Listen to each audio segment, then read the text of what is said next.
라틴 아메리카 현대사에서 가장 자극적이고 논란을 일으키는 동시에 안타까움을 자아내는 역사라고 할 수 있을 텐데요. 대체 무엇인지 영상을 통해 한번 확인해 보도록 하죠.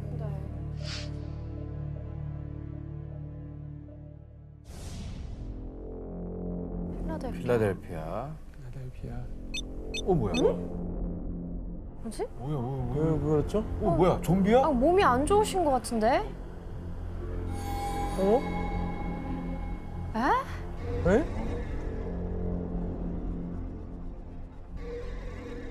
이게 뭐예요? 뭐 아픈 거 아니에요? 퍼포먼스인가? 퍼포먼스. 실제로 에? 진짜 심각하다. 왜 저렇게 멈춰 있죠? 이거는 좀 뭐야? 남낭 특집이야? 뭐야? 에?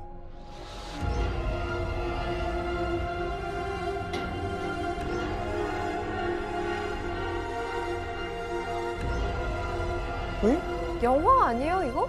영화 아니에요. 이거. 영화는 아니고 실제 이야기. 실제예요? 실제 장면으로 저 연기가 아니라고요? 이해하시면 되겠습니다. 진짜로? 저 연기가 아니야? 어머나. 뭐야 무슨 일이야? 주무시고 계신 것 같은데? 뭐야? 이게 무슨 일이야 진짜로? 뭔가 후유증 같은 느낌인데? 금병이나 뭐. 아니 근데 그 병이 있으면 보통 집에 있잖아요. 근데 갑자기 길 가다가 멈춰서 저렇게 아니 그러니까 누워 있는 게 아니라 맞아요. 서 있는 게 이해가 저 안 가네요. 정도면은 거리를 다니면 안 되는 상태 같은데 제가 맞아요. 볼 때. 그렇죠. 예. 병원에 있을 법한 분들이 지금 길거리를 행보하고 있는 거잖아요. 네, 매우 심각한 상태인 듯 보이는데요.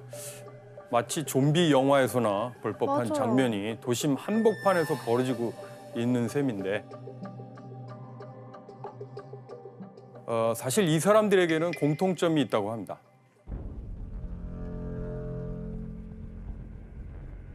모두 펜타닐이라는 약물에 취해 있다는 건데요. 아 마약이에요? 아 좀 처음 들어보는데. 나도.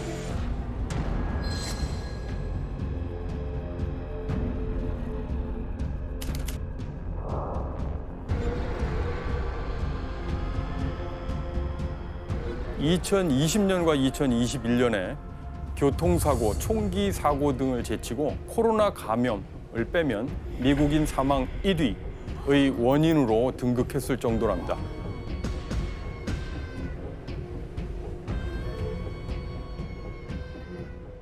사실 미국은 20세기 초 이래로 아편, 마리화나, 헤로인, 코카인과 같은 마약에 침식당하고 있다고 해도 과언이 아닌데요.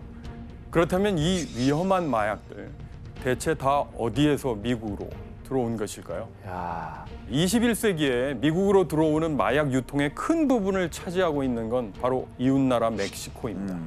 그리고 남아메리카의 콜롬비아입니다. 국제 마약계에 말하자면 양대 산맥과도 같은 나라인데요. 맞아요 유명하더라고. 멕시코와 콜롬비아는 이제 마약 밀매 조직들의 존재 때문에 매년 세계에서 치안이 가장 불안한 나라나 도시 목록에서 빠지지 않고 있는데요. 멕시코와 콜롬비아를 위험한 국가로 만든 마약 조직의 활동과 그 역사적 배경을 벌거벗겨 보도록 하겠습니다. 멕시코는 마약의 제국이라고 하는 불명예를 떠안게 된 걸까요? 그 인연을 좀 들여다보도록 하겠습니다. 시간을 거슬러 19세기 후반에 멕시코의 시날로아라는 서쪽에 있는 지역에 태평양을 건너서 중국인들이 이주하게 되는데요. 이 시기 중국인들은 어떻게 멕시코에 오게 된 걸까요? 뭐 노동하러 간 거 아닐까요? 그렇죠. 일자리를 일종의 찾아서 세계적인 지역 간의 이동의 결과였다고 볼 수 있는데요. 중국인들은 19세기 후반, 그러니까 이른 세계화 시대에 태평양을 건너 미국 캘리포니아에서부터 멕시코의 서부 해안지대, 페루의 친차섬까지 이렇게 여러 곳으로 이주했고요. 철도 건설에 투입되고 농업 노동자로 활동하게 됐거든요. 그런데 중국인들이 이 지역에 유입되면서 여러 가지 일을 가져옵니다. 그 중에 하나가 바로 오늘의 주제와 관련이 아편? 있겠죠. 양귀비 그렇죠. 같은. 예, 양귀비, 아편 양귀비 종자였다고 하는데요. 아편 전쟁에서 배운 그 아편. 예.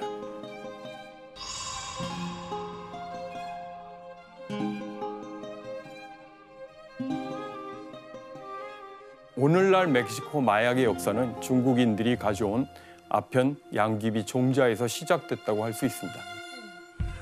이렇게 멕시코에서 19세기 말부터 아편이나 마리화나가 재배됐는데요. 그러면서 이런 노래 가사까지 나올 정도였다고 합니다. 크리스티안 씨, 네. 네, 라쿠칼라차 노래 잘 알고 계시죠? 그럼요. 예. 혹시 앞부분만 살짝 너무 잘 들려주실래요? La cucaracha ya no puede caminar porque no tiene, porque le falta marihuana que fuma. fumar. 예. 마리화나. 마리화나 예, 가사에 마리화나라는 단어가 들어가 있어요. 마리화나 이제 피우는 거. 라쿠칼라차라고 하는 게 번역을 하면 바퀴벌레라는. 예, 바퀴벌레죠. 바퀴벌레가 피울 마리화나가 없어서 걸어갈 수가 없다. 걸을 수가 없다. 이렇게. 와 이거를 어렸을 때 그렇게 신나게 불렀던 거야? 아니, 제가 그러니까 멜로디는 되게 익숙한데 가사를 처음 들었어요.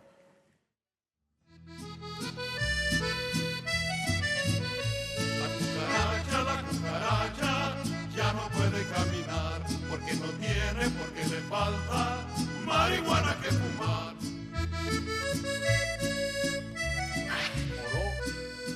사실 이 노래의 배경을 보면 1910년대에 멕시코에서 벌어졌던 큰 혁명과 관련이 깊습니다. 근데 이 유명한 노래에도 나올 정도로 멕시코에선 아편이나 마리화나의 복용이 적지 않았다는 것이죠. 게다가 당시는 미국과 멕시코 간 두 나라의 국경 간 이동 제한이 매우 느슨한 편이어서 이 마약들은 미국으로도 흘러들었다고 볼 수 있습니다. 멕시코의 서북부 지역이랄까요? 또는 중북부 지역이 굉장히 중요한 지역으로서 1970년대 초부터 생아편, 마리화나를 재배해서 판매하는 그런 핵심적인 지역이라고 볼 수 있습니다. 그러면서 본격적으로 국제적인 마약 밀거래업자가 된 것입니다. 처음에 그 체계는 매우 단순한 편이었다고 알려져 있습니다. 이를 판매하고 운송하는 구역을 가리켜 플라사라고 불렀는데요. 영어식으로는 플라자라고 할 수 있죠. 플라사. 당시 플라사의 규모는 작은 마을이나 도시 정도였다고 합니다. 그러다가 국경 도시 티후아나가 마약의 유입 경로로 자리 잡게 되고 멕시코에서 미국으로 유입되는 마리화나의 양은 1970년대 초만 하더라도 더 이상 두고 보기 어려운 수준에 이르렀다고 합니다. 하면은 당시에 그 미국 사람들이 저 그 마리화나를 얼마나 피운 거예요? 전체 마리화나 소비량의 50%에서 60%가 멕시코산이었고 마리화나를 그 사용하는 사람이 숫자는 150만 명을 넘었대요. 150만 명? 예, 엄청 많이 배웠죠. 그만했네요. 예. 이 시기 마리화나가 미국에서 사회적 문제로 떠오른 데는 당시 젊은이들 사이에 크게 유행했던 문화가 큰 영향을 미쳤습니다. 뭐였을까요? 사진으로 확인해 볼까요? 아, 히피 문화인가요? 히피네, 히피. 네. 사진 보니까 바로 히피라는 단어가 떠오르시는 모양인데요.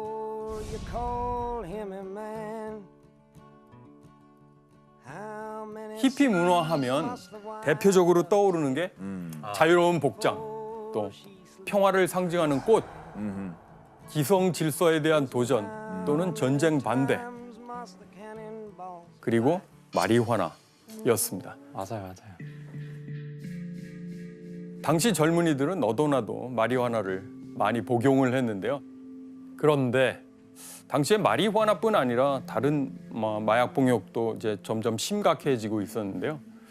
그리고 그 문제는 당시 미국이 여전히 치르고 있었던 역사적인 전쟁, 베트남 전쟁과도 연관이 있습니다.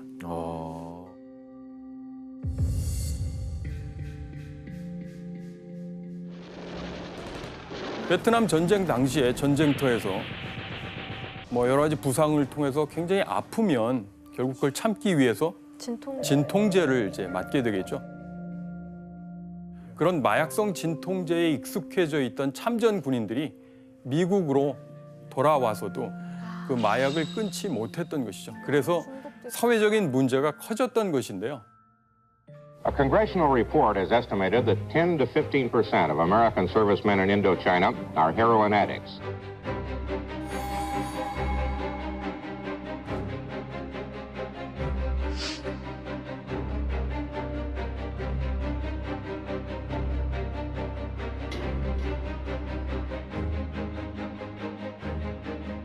이런 모습을 매우 불편해하면서 문제를 해결해야 되겠다고 나선 인물이 있었습니다. 혹시 누구였을까요? 바로 미국의 리차드 닉슨 대통령이었습니다. 대통령이네. 대통령. 닉슨 대통령은 1971년 6월에 미국 역사상 최초로 마약과의 전쟁을 선포하면서 대대적인 마약 소탕 작전을 펼쳤습니다. America's public enemy number one in the United States is drug abuse. In order to fight and defeat this enemy, it is necessary to wage a new all-out offensive. This will be a worldwide offensive dealing with the problems of sources of supply as well as Americans who may be stationed abroad wherever they are in the world. 국가 차원에서 나선 거네요. 그렇죠. 얼마나 심각하면 대통령이 저걸 그러니까요. 해결까지 하겠어요. 인정하는 마약 거네요. 근절을 그 위한 얼굴 표정이 네. 어때 보이죠? 너무 어두워요. 굉장히 화가 많이 단호해 나셨어요. 보여요. 예, 그게 발표문에서도 확인됐듯이 이 마약에 대처하는 닉슨 대통령의 태도는 매우 강력했죠. 매우 강경했고 마약을 공공의 적 1호, 퍼블릭 에너미 1호라고 부를 정도였습니다. 결국 닉슨은 1969년에 미국 멕시코 국경을 사실상 봉쇄하고 또 멕시코인들의 이주를 제한하는 이른바 차단 정책을 실시하기도 했고요.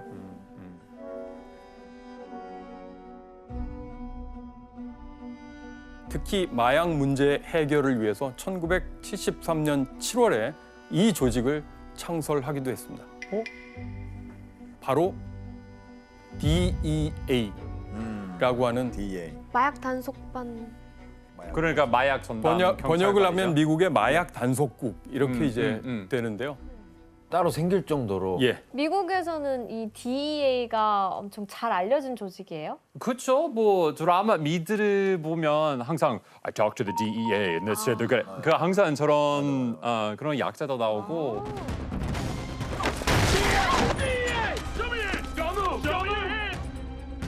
경찰보다는 뭐 또 다른 군대 같은 느낌이더라고요. 그래서 국제적으로도 다른 나라 가서 어떤 작전을 펼치기도 하고 그리고 그러니까 뭐 갑자기 인터폴 카르텔의 같은. 보스 검거하기도 하고 그리고 이 미국의 마약 단속국이 1976년에 멕시코 군인 1만 명을 지원하게 됩니다.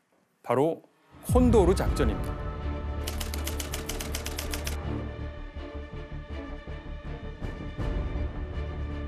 콘도르 작전을 통해서 미국의 DEA는 멕시코의 블랙호크 헬리콥터를 제공한다든가 해서 마리화나 초목에 제초제를 뿌리는 방식을 취한 것이었습니다. 그래서 이 작전으로 1977년 한 해만 하더라도 약 38제곱킬로미터에 달하는 마리화나 밭이 파괴됐다고 합니다.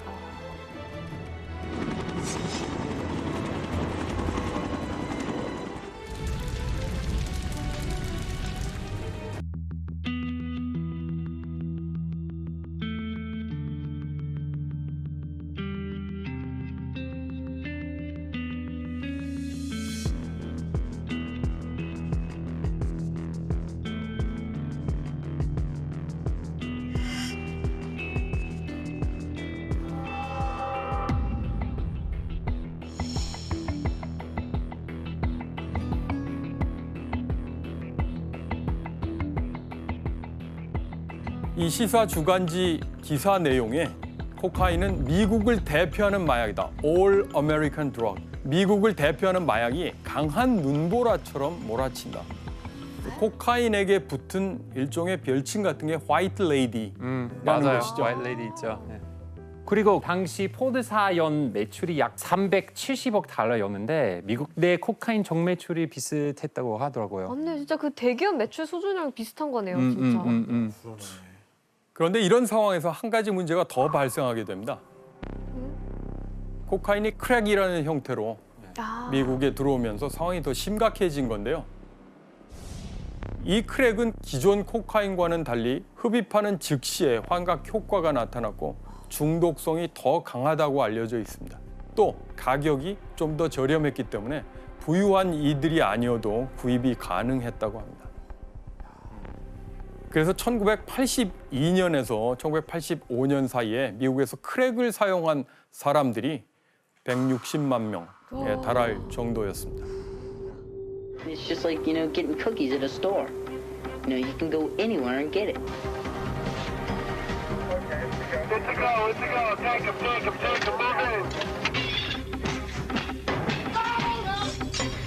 Get on the ground, here we go, on the ground. Each one of those is what? $20 Is this yours? It's everybody's. What do you mean it's everybody's?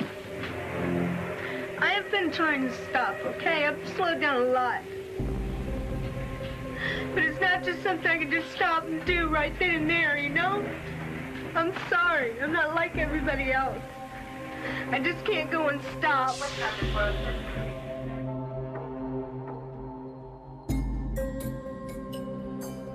미국이 그럼 뭔가 움직임을 보이진 않았어요. 예, 1980년대 초 미국의 로널드 레이건 정부 역시 강력한 마약 단속 정책을 공표하고 나섰습니다. Drugs are menacing our society. 37 federal agencies are working together in a vigorous national effort. And by next year, our spending for drug law enforcement will have more than tripled from its 1981 levels. 레이건 정부가 추진한 마약 정책의 특징은 군사화와 공급 축소였습니다. 한마디로 마약 생산지에서 군대를 동원해서 아예 마약 재배 단계부터 싹을 자르는, 즉 원천 봉쇄하려는 방식이었습니다.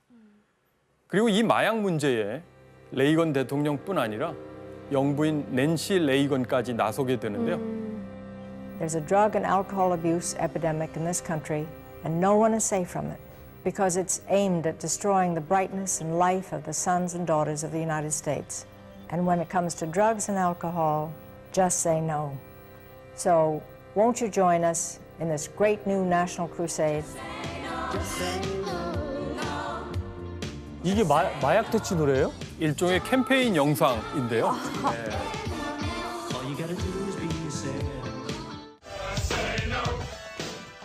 그 유명한 스포츠 스타인 것 같은데요? 아마 매직 존슨 모습.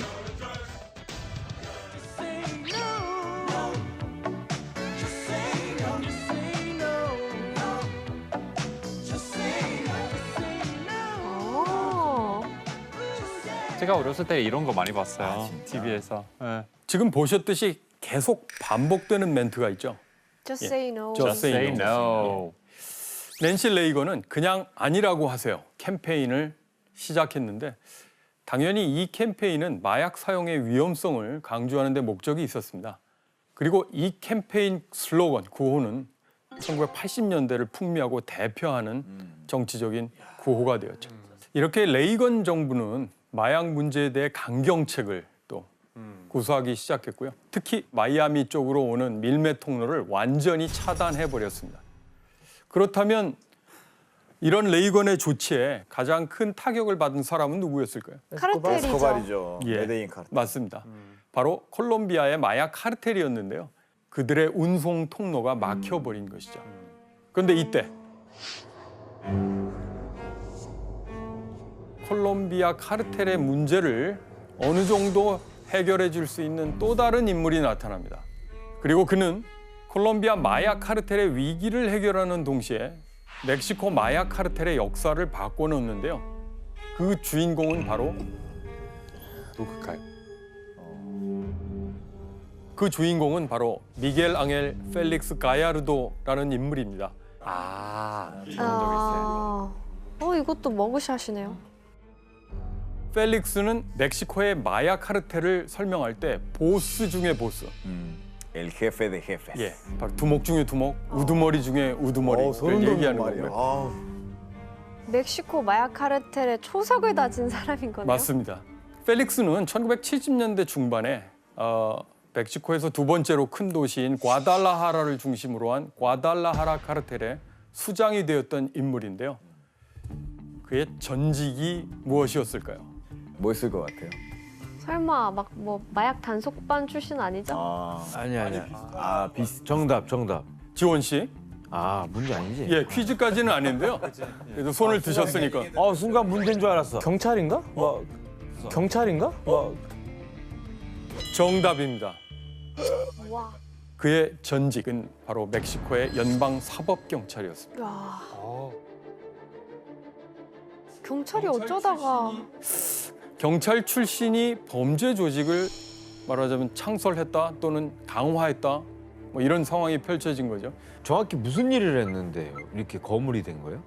이 펠릭스 가야르도의 등장 이전까지 멕시코 마약 사업에서 코카인은 두드러지지 않았습니다. 없었어요. 멕시코에 코카인. 그냥 마리화나. 예, 마리화나. 아편과 마리화나. 하지만 펠릭스는 미국의 마약 수요와 또 콜롬비아의 상황 변화에 굉장히 주목을 하게 됩니다. 첫 번째는 미국인들이 찾는 마약이 마리화나나 헤로인에서 코카인으로 바뀌고 있었다는 점. 두 번째는 미국의 압박으로 콜롬비아에서 미국으로 마약을 배송하는 해상 루트가 막히고 있었다는 점을 간파했던 거죠.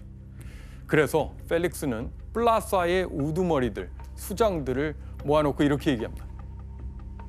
미국에서 마리화나 대신 이제 코카인의 시대가 온다. 콜롬비아로부터 코카인을 들여와서 미국으로 배송하려면 멕시코 내의 플라사들이 체계적으로 움직여야 한다. 결국 펠릭스는 플라사 보스들을 설득하는 데 성공을 했고 멕시코 마약 유통망을 통합하고 그 유통망을 장악하기에 이른 것입니다. 그리고 펠릭스는 1980년대 중반에 원래 직접 미국으로 운송을 하고 있었던 콜롬비아 마약 카르텔에게 멕시코를 통한 새로운 육상 루트를 이용하자라는 중요한 제안을 하게 되는 거죠. 콜롬비아 카르텔의 답은 오케이였습니다. 이렇게 멕시코 카르텔은 콜롬비아에서 미국으로 향하는 코카인 배송의 브로커 역할을 맡게 된 셈입니다. 간략하게 정리를 하면 코카인 1톤 요것을 간단한 화학적인 공정을 거쳐서 반죽으로 만들면 그것이 800달러에서 1000달러 수준으로 뛰게 됩니다. 그리고 결정화 과정을 거치고 멕시코에 도착하면 10,000달러에서 20,000달러까지 뛰게 됩니다. 와. 10배로 뛰어버리네요. 그리고 최종 소비자 가격, 즉 미국의 길거리에서 팔리는 수준을 추산해보면 또는 120,000달러에서 150,000달러로 상승한다고 하죠. 자, 이런 코카인 유통 경로는 1980년대 당시에 미국에서 소비된 코카인의 60%를 차지했답니다. 그러면서 펠릭스는 그 이용료를 상당히 두둑하게 챙기게 되겠죠. 와, 말도 안 된다. 한마디로 펠릭스와 그의 조직인 과달라하라 카르텔은 마약 카르텔 역사에 결정적인 역할을 한 셈입니다. 자, 그런데 진짜 펠릭스 가야르도에게 어느 날 예상치 못한 위기가 닥쳐오는데요. 펠릭스의 동업자로 라파엘 까로 낀테로라는 인물이 있었는데 이 사람이 미국의 마약 단속국 DEA 요원을 살해한 혐의로 체포된 것입니다.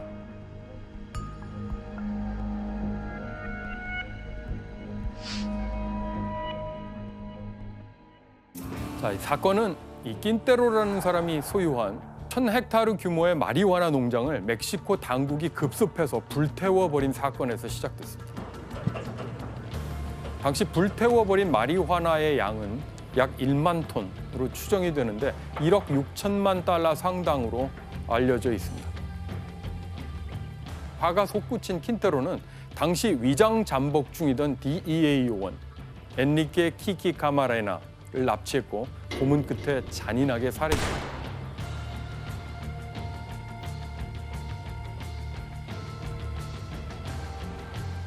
실제로 그 코몬을 했던 그 집 뒷마당에서 거기서 이제 시체를 버리고 갔는데 그냥 대놓고 네 근육이 드러나 있었고 저기 창도 그렇고 다 그냥 실제 내부 기관들이 다 예, 갖고 나와 있었고요. 맞아요. 나와 있었고 머리 쪽에서도 드릴로 구멍을 뚫은 그런 흔적까지 있었는데 뭐 거의 악마적인 범죄인 셈인데요. 너무나 비인적인 방법으로 고문을 했었던 거죠.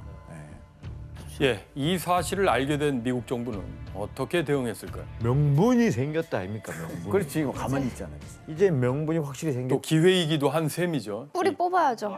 우선 레이건 대통령부터 나서서 이 사건에 대한 특별 담화문을 발표하는데요. Enrique Camarena Salazar, Special Agent of the Drug Enforcement Administration, was conducting an undercover investigation in Guadalajara, Mexico, to smash a ring of drug traffickers. He was kidnapped, tortured brutally, and killed. In the crusade for a drug-free America, these heroes gave all that they had and all that they were. Let us do all that we can to honor their memory.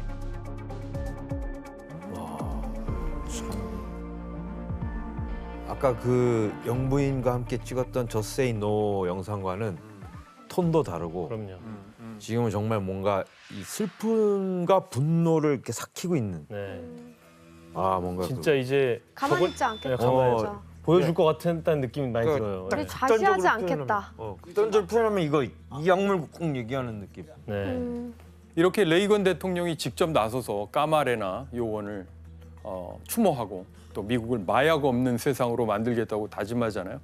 그러면서 미국은 곧 응징에 나서게 됩니다. 근데 이게 또 국가 간의 문제 아니에요? 예. 멕시코와 미국. 예. 멕시코와 미국. 그럼 일단 여기서 문제를 하나 내도록 하겠습니다. 미국은 카마레나 살해 사건에 대한 응징을 가하는 과정에서 멕시코 당국을 압박해 이것을 요구하는데요. 이것은 무엇일까요? 정답. 규현 씨? 미국의 요원들이나 이런 미국 정부에서 파견한 사람들이 멕시코 내에서 수사할 수 있고 체포를 할 수 있는 권한을 달라. 정확한 답입니다. 규현 씨 정답입니다. 맨날 맞추네요. 어떻게 정확한다. 지금 시청자를 쏘는 거예요? 지금 누가 예민한 주제인데. 사랑의 총알을 썼어요. 사랑의 총알을 쏘신 거죠? 네, 사랑. 미국은 멕시코 당국을 압박해서 작전 지휘권을 넘겨받고 멕시코 내에서 무장 추적 활동을 벌이게 됩니다. 1985년 3월에 FBI 요원들이 파견돼서 사실상 멕시코 경찰과 또 군병력 일부까지 지휘하는 셈입니다. 그래서 카르텔 두목들을 체포하게 되는데요. 특히 까마레나의 납치 용의자로 지목됐던 3명을 모두 잡았다고 합니다. 킨테로도 이 과정에서 체포됐고 결국 그는 DEA 요원을 납치하고 살해한 혐의로 40년형을 선고받게 되었습니다. 그리고 미국은 이 DEA 요원 살해 사건에 연루된 마약 카르텔들을 처단하는 데 그치지 않고 한 가지 더 해결책을 제시합니다. 숨진 요원의 희생을 기리기 위해서 1986년 10월에 새로운 마약법, 마약 남용 금지법이라고 알려진 법이 시행되는데요. 이 법의 주요 내용 중에 마약 단속을 위해서라면 당사국이 허락하지 않더라도 미국이 그 나라의 영토에 가서 독자적인 활동을 벌일 수 있다는 대목이 있었습니다. 그 때문인지 그 사건 이후로 미국 DEA 요원이 지금까지 살해당한 사례는 없다고 알려져 있습니다. 못 건드리는구나 이제.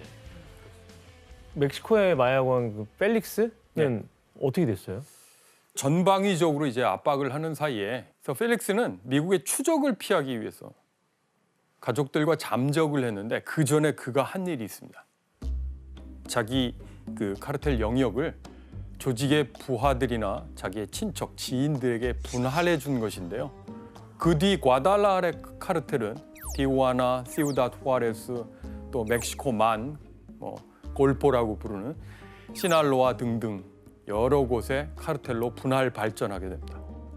그래서 이 펠릭스의 조직 분할 작업은 현재 멕시코 마약 카르텔의 출발점이라고 볼 수 있는 것이죠. 단독으로 하다가 독점으로 하다가 아예 그냥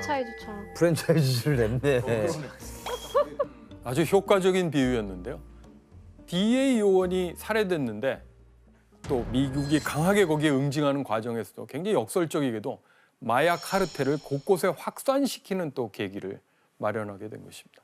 크리스티안 씨, 그 펠릭스는 절대 안 잡, 죽어도 안 잡혀요? 그 89년 4월에 그때는 잡혔어요. 잡혔어요? 네, 아. 그때는.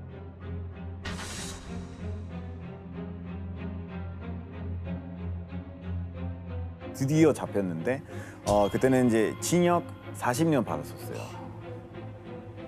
한 28년 정도 됐었을 때 다시 그 재심이 진행이 돼서 37년 추가됐다고요? 네, 징역이. 네. 그러면 총 못 나가죠. 77년형이에요? 그렇죠, 그렇죠. 못 나가죠, 그냥. 재심은 누가 신청? 본인이. 네. 본인이 왜 신청했다가 그걸 신청해가지고 37년이요. 셀프. 셀프로. 셀프요, 셀프. 거기가 편안했나 봐요. 그랬나 봐요. 그런데 콜롬비아와는 달리 멕시코의 마약 카르텔들은 단일한 조직이라기보다는 여러 지역에 뿌리를 둔 느슨한 연합이라고 할까요? 거기에 이제 훨씬 가까웠던 거죠. 그래서 펠릭스 한 명이 사라진다고 해서 또 크게 타격을 받지는 않았던 거라고 볼 수 있습니다. 펠릭스의 카르텔 분할 과정에서 그야말로 역대급 마약 카르텔과 그 수장이 탄생하게 되는데요. 지금 꽤 오랜 기간 미국 수사기관의 지명수배 1순위이기도 했던 그 인물은 도대체 누구일까요? 또 뭐야? 또 누구야?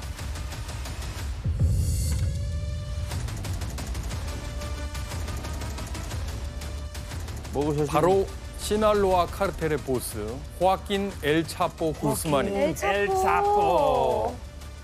시날로아는 멕시코 마약 카르텔의 요람과 같은 곳입니다. 펠릭스 가야르도의 고향이기도 했고요. 여기 이제 시날로아 그 아주 오랫동안 그 마약 생산 또 배송의 요람이라고 볼 수 있고요. 카르텔의 요람이라고 볼 수 있습니다. 그다음 이제 치와와 두랑고.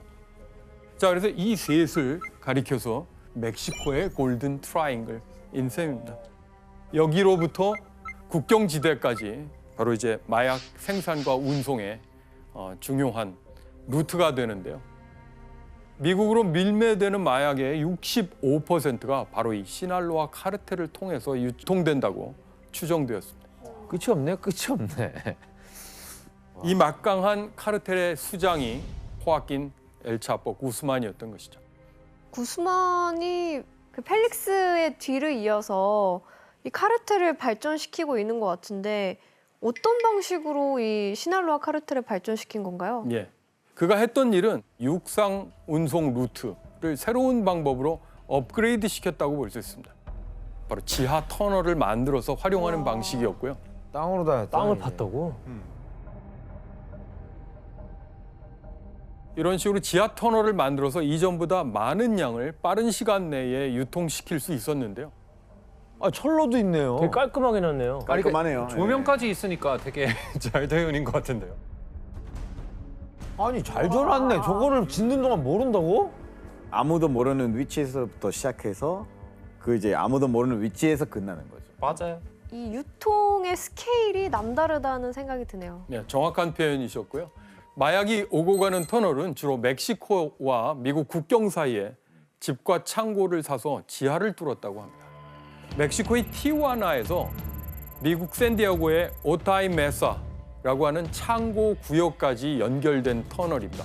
그 길이가 730m였다고 하고요. 이렇게 구스만이 뚫어놓은 터널들은 최근까지도 곳곳에서 발견되고 있다고 합니다. 그러면 그렇게 해서 이송을 해서 이제 미국에 도착한 마약들은 뭐 또 그럼 그걸 유통해 줄 수 있는 사람이 또 있을 거 아니에요? 예. 현재로 보면 멕시코 마약 카르텔들은 밀수 업무를 담당하는 전문 인력들을 육성하면서 미리 확보하고 미국 내의 유통을 담당시키기 위해서 큰 도시, 예를 들어 로스앤젤레스, 댈러스, 시카고, 애틀란타 등의 거점을 두고 직접 유통을 해서 결국 수익을 높이는 방식이죠. 예, 그러고 있다고 합니다. 그런데 이렇게 구스만이 은밀하게 자신의 마약 제국을 넓혀가면서 엄청난 부를 쌓고 있는 와중에 마약 카르텔의 존재를 멕시코 국민들에게 확연히 드러낸 충격적인 사건이 하나 벌어집니다.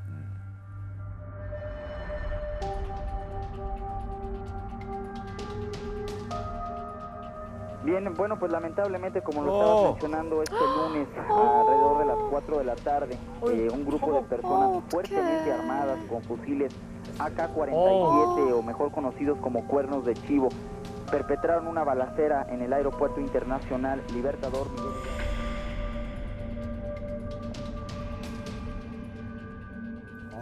아, 미쳤네.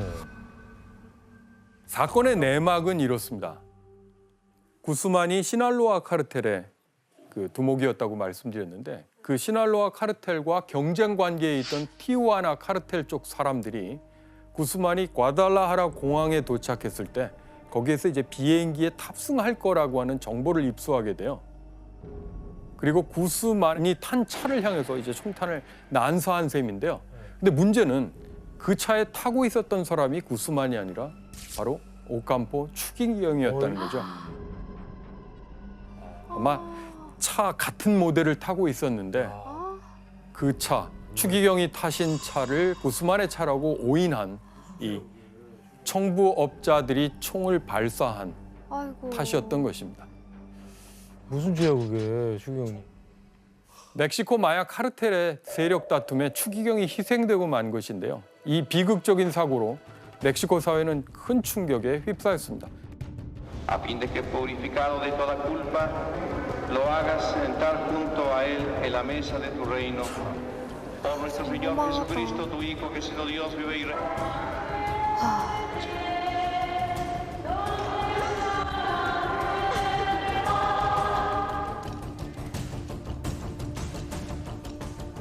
그 당시에 국민들이 엄청 충격에 빠졌겠어요. 그렇죠. 일단 멕시코 사람들은 90% 이상 가톨릭이거든요. 그러니까 실제로 그 카르텔에 있는 사람들 중에 아침마다 이렇게 해가지고 아멘 가톨릭 사람 너무 많아요. 멕시코에서. 그래서 추기경이 죽었다는 거에 대한 사실 더 충격적이었죠.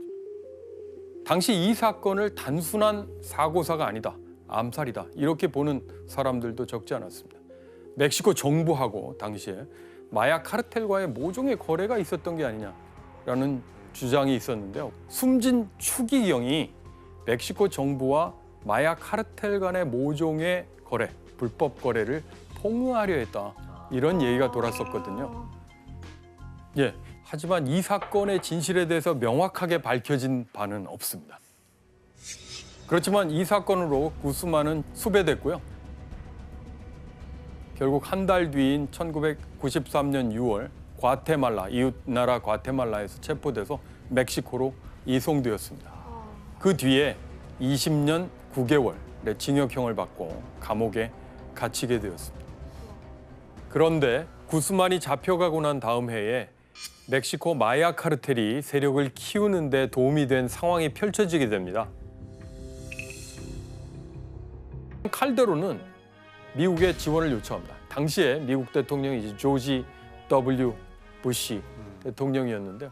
부시 대통령은 2007년 멕시코의 메리다라고 하는 곳에 방문해서 이 칼데론을 만나고 메리다 계획을 발표하게 됩니다.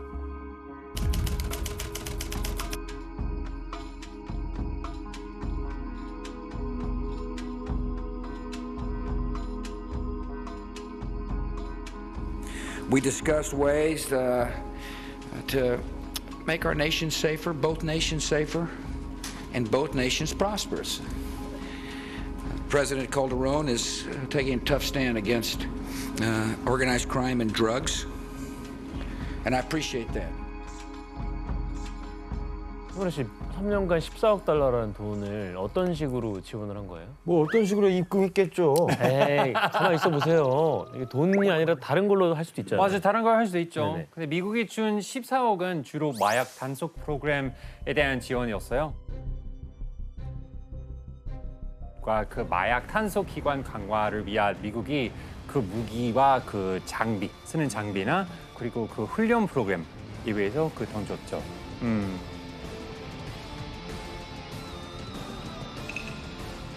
칼데론의 첫 번째 조치는 마약 문제 해결을 위해서 군대를 동원한 겁니다.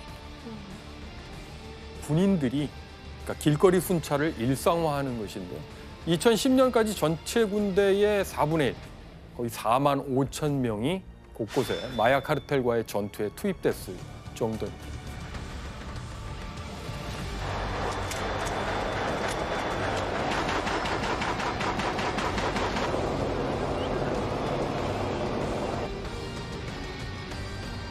칼데론이 마약 문제 척결을 위해 선택한 두 번째 방법은 바로 마약 카르텔의 수장들을 제거하는 것이었습니다. 왜냐하면 조직의 우두머리를 제거하면 조직이 무너질 가능성이 크다고 판단을 했거든요. 이렇게 근데 예전에 비하면 네. 이게 지금 너무 분화돼 있어서 네. 나는 이게 이 사람이 진짜 수장인지 아닌지도 의심스럽고 아니 누가 대리인으로 야 네가 나 대신 들어가 그럴 수도 있는 거고 막 거물급이 아니라서 난 너무 수사가 어려울 것 같아. 그런데 일단 수치로 보면 어느 정도 성과를 거뒀다고 얘기할 수 있는 대목이 있어요. 마약과의 전쟁을 선포한 이후에 5년 넘게 코카인을 한 110톤 정도 압수했습니다. 그리고 총기류도 뭐 거의 10만 건 이상, 그다음에 뭐 비행기도 500대 이상, 또 상당한 현금이 압류됐다고.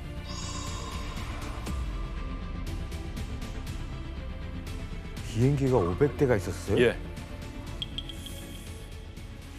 또 2010년까지 한 4년 동안인데 뭐 조직원들이 거의 380명 정도 범죄인 인도 조약에 따라 미국으로 넘겨졌다고 합니다. 어느 정도 성과가 있으면 뭐 멕시코 정부가 이제 승리한 거네요. 거의 뭐 이제 마약과의 전쟁에서. 그런데 전반적인 평가에 따르면 칼데론 정부의 마약과의 전쟁은 사실 성공보다는 실패에 가깝습니다.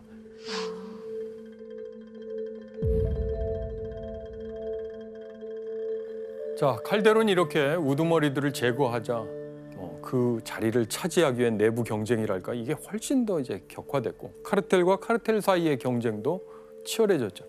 그래서 2006년에 한 6개쯤으로 추산되던 주요 마약 카르텔의 숫자가 2015년에는 9개, 2021년에는 뭐 16개, 좀 다른 추산도 있습니다만 그렇게 이제 확대가 됩니다. 야, 정말 라쿠카라차 맞네요. 바퀴벌레네. 안 죽네. 말이 되는 거죠. 자, 문제는 또 목숨을 잃은 사람 중에 무고한 민간이 너무 많았다는 거죠. 어떤 일이 벌어졌는지 영상으로 한번 확인해 볼까요? 그냥 막 갈겼나 보다.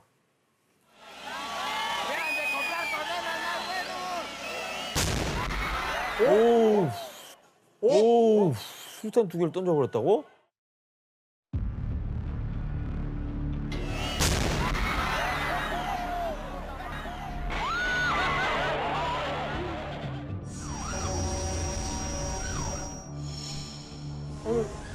Suena una sirena.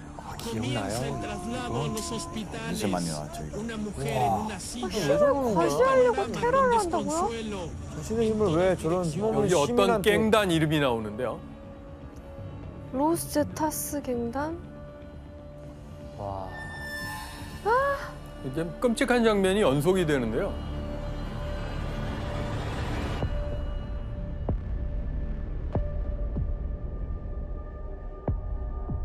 경쟁 중인 마약 카르텔 대원이라 할까? 거길 굉장히 강력하게 말하자면 이제 다툼을 벌이는 거고요. 그 와중에 무고한 시민들도 상당수 희생된다는 게 문제인 거죠. 6년간의 마약 문제 척결 과정에서 약 6만 명이 사망한 걸로 알려졌는데 실제로는 더 많을 것으로 추정됩니다. 야, 살벌한 나라인데 우리 크리스티안은 밝고 잘 자랐네. 아니 근데 가끔씩 한국 사람들은 오해하는 부분이 뭐냐면 그냥 멕시코 가는 것만으로도 마피아를 볼 수 있다, 만날 수 있다, 아니면 당할 수 있다. 그게 아니라 그 사람들은 몰래 이동하고 자기들끼리 싸우고 자기들끼리 밀매하기 때문에 솔직히 보기 힘들어요. 멕시코 사람들도 뉴스에 나오는 거 봐야 알 수 있단 말이에요. 그렇죠. 그럼 쉽게 거리에 있고 그런 게 아니에요. 네, 맞아요. 게다가 이 시기에 이 마약과의 전쟁을 강력하게 벌였음에도 불구하고 전례 없이 잔혹한 카르텔이 또 등장을 하는데요. 좀 전에 자료 화면에서 봤던 로스 세타스의 등장은 여러모로 충격을 주었습니다.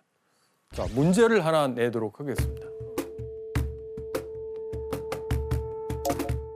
자, 로스 세타스는 그 핵심 구성원들이 원래 이 조직에 속해 있었기 때문에 더 충격적이었는데요.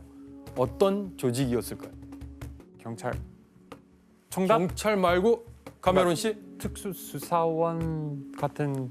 수사원 말고 정답. 혜성 씨? 군대? 특수부대?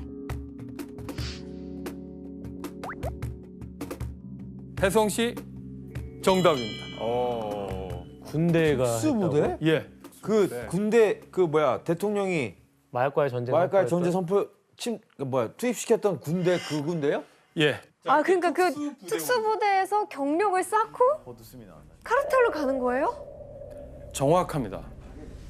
와. 멕시코 대단하다.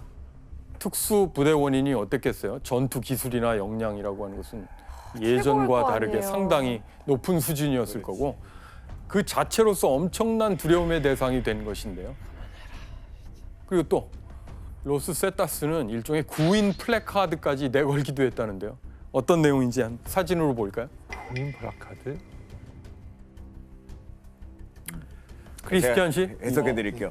전화번호도 이거는 있어. 어떤 거냐면 여기는 이제 로세타스 모집하고 있습니다.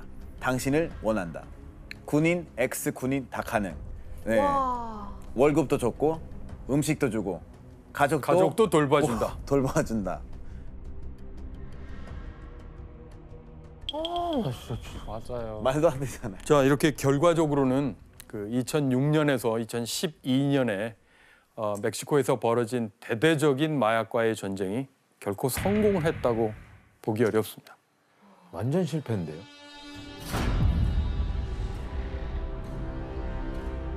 그다음 두 번째는 경찰의 부패 또는 뭐 무능력이랄까요. 그걸 얘기하지 않을 수 없습니다.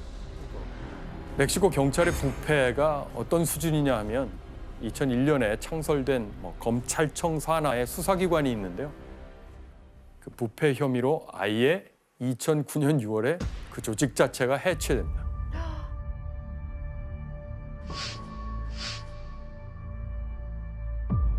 (2010년 8월에는) 연방 경찰 34,500명 중에서 10%에 해당하는 3,200명이 부패 혐의로 해고됐고 또 다른 465명의 경찰이 임무 수행 소홀로 면직됐습니다. 이런 뭐랄까요? 어마어마하네. 마약 카르텔을 상대할 경찰이 이제 부패하거나 이제 스스로를 보호할 능력이 없다라고 하는 것은 대단히 뼈아픈 현실이라고 볼 수 있고요. 근데 지금 이 일이 너무 오랫동안 너무 옛날 동안 이제 벌어지고 왔던 일이기 때문에 지금 컨트롤하기에는 조금 힘들긴 해요. 특히 그때 갈데론 대통령이 있었을 때 우리 대통령 중에 제일 가장 많이 욕먹었던 사람이에요.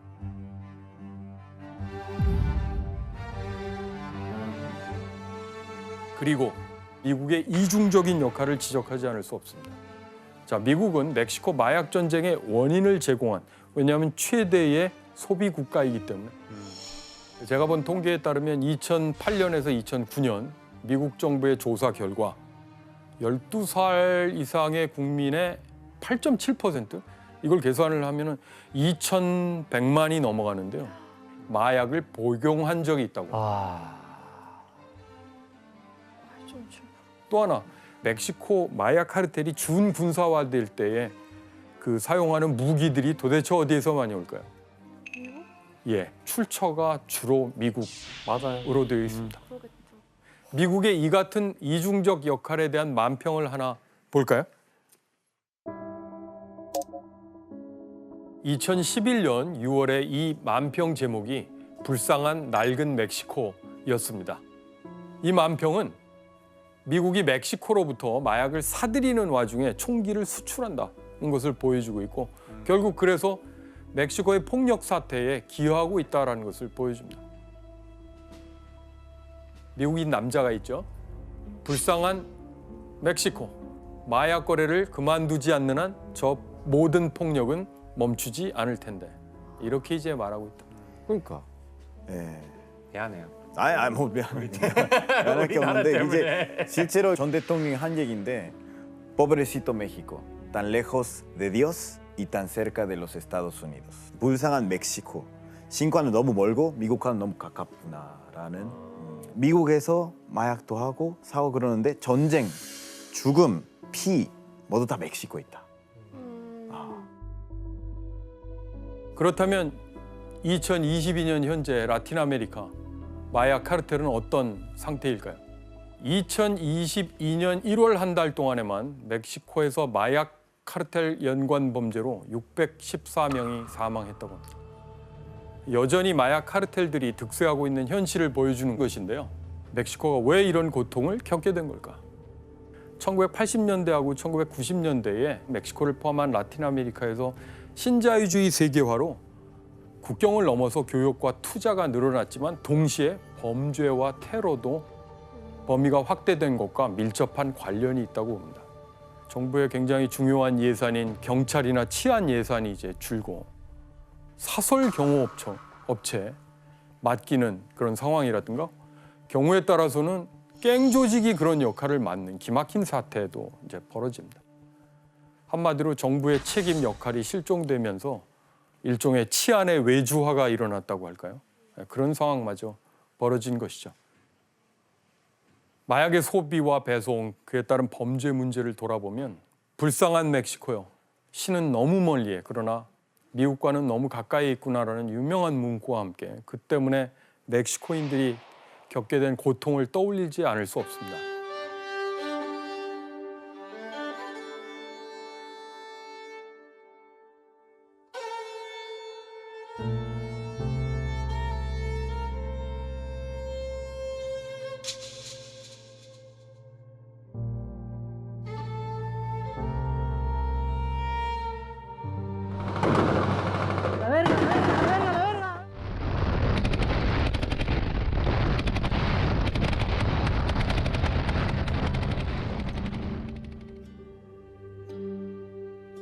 과연 안전하고 건강한 국민의 삶을 위해서 국가의 공적인 책임 범위가 어디까지여야 하는지, 그리고 끝으로 마약이 한 개인의 삶은 물론이고 때로는 국가 전체를 병들게 하고 무너뜨릴 수 있다는 이 사실 앞에 더 경각심을 가져야 되지 않을까 생각합니다. 우리 멕시코 사람들도 그렇고 우리 해외에 있는 사람들도 그렇고 조금 좀 건강한 생활에 좀 집중을 했었으면 하는 마음이 생겼어요. 마피아의 본고장 이탈리아에서도 가장 악명이 높은 마피아 조직인 은드랑게타. 인신매매, 살인은 물론 유럽으로 유입되는 대부분의 마약 유통을 장악한 세계 최대 규모의 마피아 조직인데요. 인터폴은 은드랑게타 소탕을 위해서 전담 부서를 설치, 무려 2,500여 명의 특수수사요원이 동원됐습니다. 그리고 조직원 350여 명을 체포하는 데 성공합니다. 와, 엄청난 규모로 체포를 했네요. 야, 마피아 소탕은 너무 어려운 일이잖아요, 사실. 와, 350명이 어마어마하네. 자, 그런데 말입니다. 역대 최대 규모의 마피아 소탕 작전에도 불구하고 은드랑게타 조직의 핵심 인물인 마약 밀거래의 주범 마르크 페렌 클라우드 비아르트만은 체포하지 못했습니다. 다른 조직원들은 뭐 엄청난 인력을 동원해서 다 잡아냈잖아요. 그렇죠. 근데 이게 핵심 인물인데 도대체 어디로 숨은 거예요? 무려 7년이나 인터폴의 수사망을 피했던 비아르트. 그런데 올해 초 인터폴이 드디어 이 비아르트의 흔적을 포착했습니다. 한 부부가 너튜브에 올린 이탈리아 요리 국방 영상이었습니다. 부부의 얼굴은 보이지 않지만 인터폴은 영상 속 남성을 비아르트로 확신합니다. 어떻게 그걸 확신하지? 그게 잡힌 거야? 아니 근데 얼굴도 안 보이는데 어떻게 알아? 손 이런 데 혹시 손에 문신이 있나? 문신. 그러니까 굉장히 독특한 어떤 형태. 패밀리들의 그 표식이 있을 수 있지. 얼굴이 안 보이는데도 인터폴이 해당 남성을 비아르트로 확신한 이유, 바로 문신! 영상 속 남성의 팔에 비아르트와 똑같은 독특한 문신이 있었던 것입니다. 경찰은 해당 너튜버의 인터넷과 SNS 기록을 추적, 도미니카 공화국 해변 마을인 보카치카에 거주 중인 것을 파악했고요. 그곳에서 은신 중이던 비아르트를 발견, 7년 만에 그를 체포했습니다. 와, 진짜 너튜브를 했다고? 이게 보니까 본인도 영상 올리면서 얼굴이 안 나오니까 약간 방심한 거 아닐까요? 그렇죠. 너튜브에 올린 국방 영상 하나 때문에 7년간의 도피 생활은 끝! 바로 이탈리아로 송환됐습니다. 현재는 재판을 기다리고 있다고 합니다. 뭐 고맙습니다. 결국 본인이 이제 본인을 제보해 주셔서 너무 감사드립니다.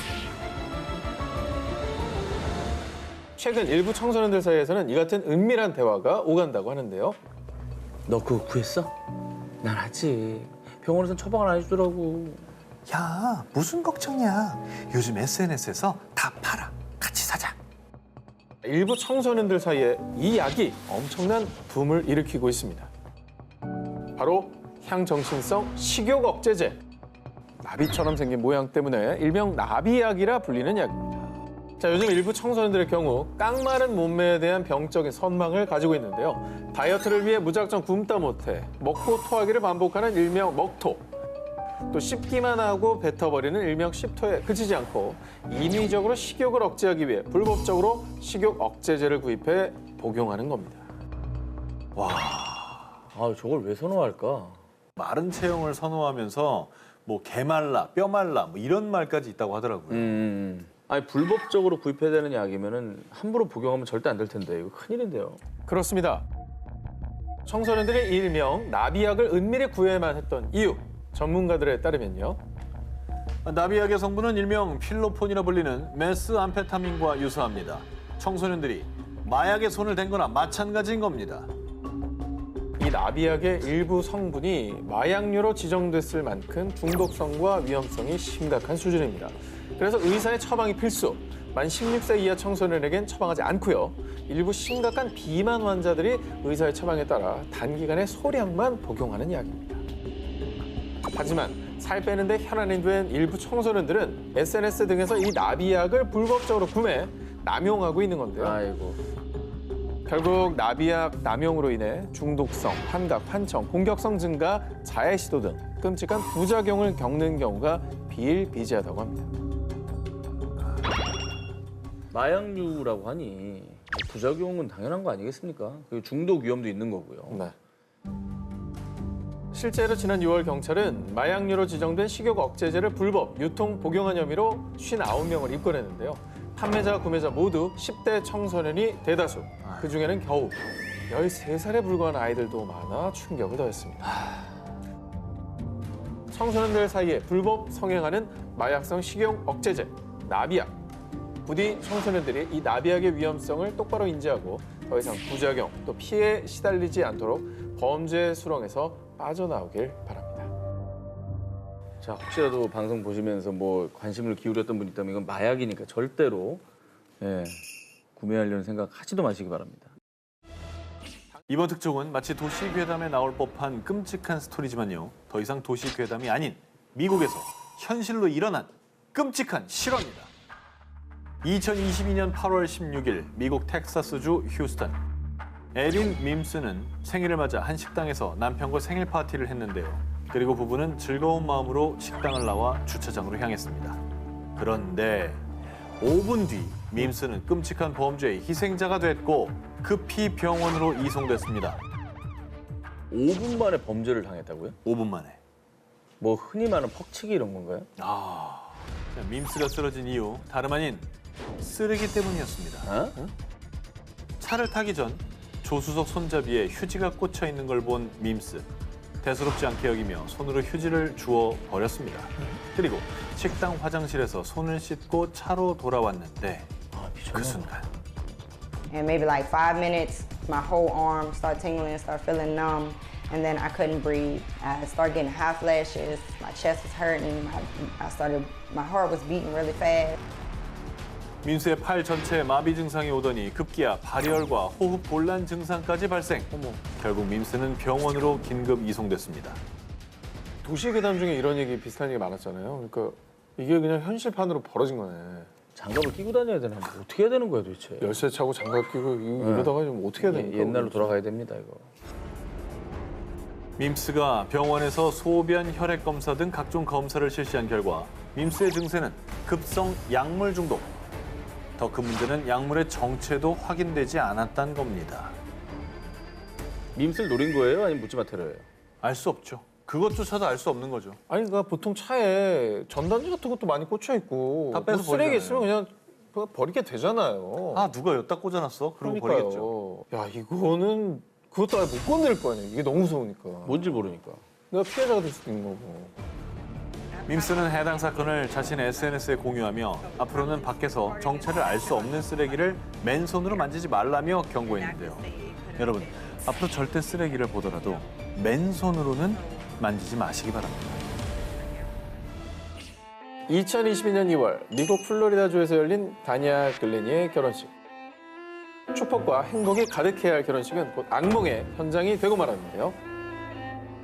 과연 어떤 사연이 있었는지 결혼식 당일로 가보겠습니다. 야, 다니야 정말 아름답다. 아, 결혼 축하해. 아, 근데 갑자기 배도 아프고 어지럽고 토할 것 같네. 자, 어찌된 일인지 수십 명의 하객은 구토와 어지럼증, 환각 증세와 심지어 심장마비 증상까지 호소. 특기야 결혼식은 엉망이 됐고 구급차와 경찰차까지 출동했습니다. 야, 이거 한두 명도 아니고 피로연 음식이 문제인 거 아니에요? 거기 온 사람이 다 저렇게 아프면? 식중독 같이. 그러니까 집단 식중독 뭐 이렇게. 자, 하객 중 한 명이었던 캐디의 증언에 따르면 출장 뷔페 직원 브라이언트가 수상한 초록색 가루를 음식에 넣는 것을 우연히 목격했다고 하는데요. 하지만 이를 대수롭지 않게 여긴 캐디는 음식을 맛있게 먹었던 겁니다. 그런데 사실 그 초록색 가루는 신부의 은밀한 답례품이었는데요. 뭐야? 바로 대마초. 미쳤나 보네. 뭐라고? 자, 그러니까 결혼식의 주인공이었던 신부 다니아가 출장 뷔페 직원 브라이언트를 시켜서 결혼식에 참석한 손님들의 음식에 대마초를 넣었던 겁니다. 정신이 나가버렸네. 자기 결혼식에 왜 신부가 대마초를 준비를 해요? 이게 뭔 말도 안 되는 소리예요. 다니아와 브라이언트는 현장에서 달아났지만 곧 경찰에 체포됐는데요. 하객들은 신부가 본인 결혼식에 도대체 왜 음식에 대마초를 넣었는지 자초지종을 듣고 싶어 했지만 사과는커녕 묵묵부답으로 일관. 두 사람은 법의 처벌을 기다리고 있습니다. 순례자들의 도시라 불리는 바라나시, 해변 도시인 고아, 그리고 인도의 스위스 마날리 등을 중심으로 아주 극성이라는 이 범죄, 바로 약물 강도 및 성범죄입니다. 그래서 한국 대사관에서 꼭 당부하는 게 있는데요. 공짜 음료만 조심해도 80%는 안전하다입니다. 현지인이 베푸는 친절인 척하며 짜이라 불리는 차나, 인도식 요구르트 라시를 주는 겁니다. 이 음료는 그냥 음료가 아닙니다. 수면제나 마취제를 탄 음료인데요. 이걸 몸으로 마셨다가는 바로 범죄 타겟이 될 수 있는 거죠. 그리고 짐을 몽땅 털어가는 것도 무섭지만 더 끔찍한 건 바로 성범죄. 실제로 인도에서 여러 나라의 여성 여행객들이 성범죄에 노출된 사건들이 보고되고 있는데요. 인도에서는 술보다 구하기 쉬운 게 마리아나입니다. 마약해볼래? 좋은 거 많아? 라면서 우리 합법이야? 라고 하지만 절대 아닙니다. 한 여행객이 겪은 일을 예를 들면요. 인도 요구르트인 라시를 먹으려다가 스페셜 라시라는 음료가 있어가지고 그걸 골랐어요. 알고 보니 마리화나의 일종인 방이 든 음료였습니다. 좌측이 이제 우리가 알고 있는 일반 라시고요. 오른쪽에 있는 게 이제 노란 빛을 띤 게 마약이 들어있는 스페셜 라시입니다. 근데 이걸 마시면 기분이 무척 업되면서 취하고요. 심할 경우에 정신까지 잃을 수 있다고 하니까 혹시 스페셜 라시를 원하냐라고 물을 경우 무조건 노방 라시, 저스트 노말 라시라고 하시면 되겠습니다. 자, 노방 라시 시작. 노방 라시, 저스트 스페셜 라시. 아니, 그거 안 돼. 자꾸 먹으려고 그래.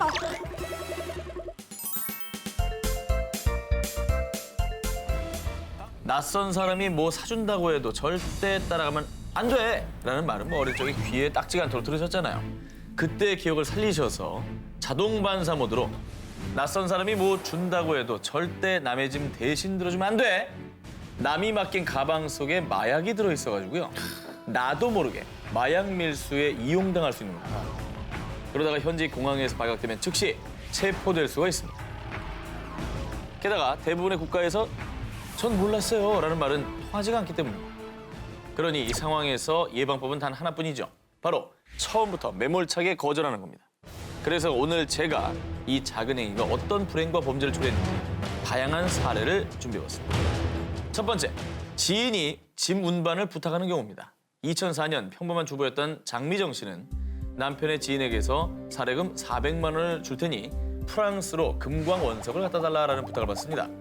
하지만 파리 오를리 공항에 도착하고 보니 가방 속에 있는 건 원석이 아니라 마약, 코카인이었습니다. 장미정 씨는 그 즉시 마약 운반 현행범으로 체포돼서 카리브해에 위치한 마르티니크 뒤코스 교도소에서 억울하게도 1년을 넘도록 살아야 했습니다. 아, 진짜 억울하다. 참고로 이 안타까운 사연은 2013년 전도연 주연의 영화 집으로 가는 길로 각색되기도 했죠. 뿐만 아니라 다큐도 있었고요. 그렇죠. 네, 저때 저 영화도 굉장히 화제였죠.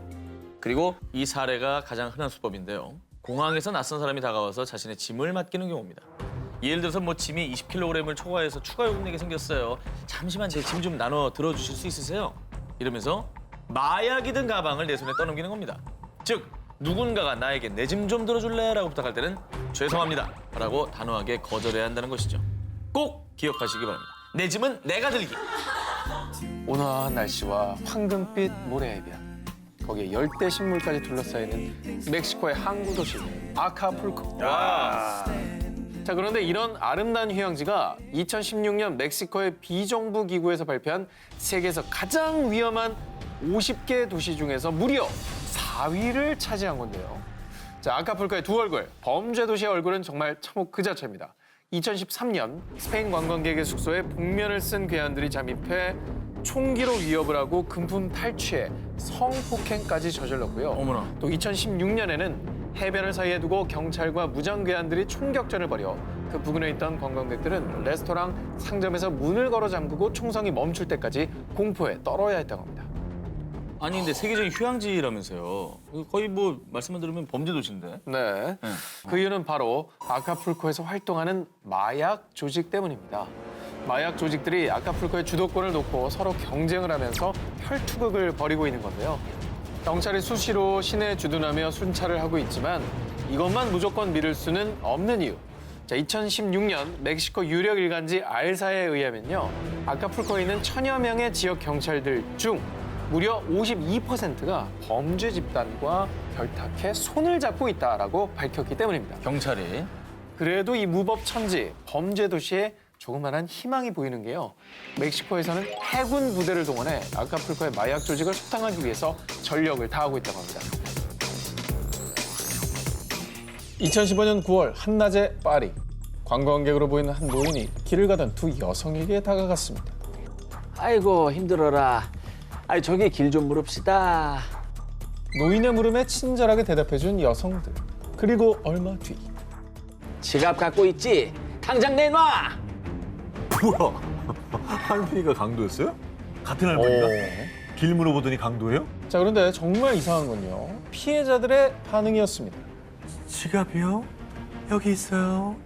현금이 얼마 없잖아. 계좌 비밀번호 뭐야?